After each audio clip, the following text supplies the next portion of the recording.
Api sabyan king 9 sangguniang panlungsod ning San Fernando, ing meto nga panukalang resolusyon na kukulayit king Philippine National Police o PNP na dagdagan la rin police personnel king syudad. Bang lakos pang pasik na nga ning peace and order.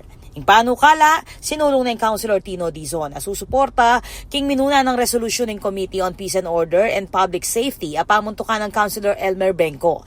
Kapag nasana niting pakibatan ng kakulangan king police to population ratio katukining balaw sa pamagdagol ng populasyon at panyulong at progreso ng ekonomiya king syudad. Tinagon king pamitipo na iti reng tubod ibat king Napolcom Regional Office 3, PNP Regional Office 3, City of San Fernando Police Station at miyayaliwa pang opisina ning LGU. Pasyag na naman ning Napolcom ing pamagkilala king pamangailangan ning syudad at may nga kung baywan niya ing staffing pattern para king posibleng deployment na rin karagdagang pulis.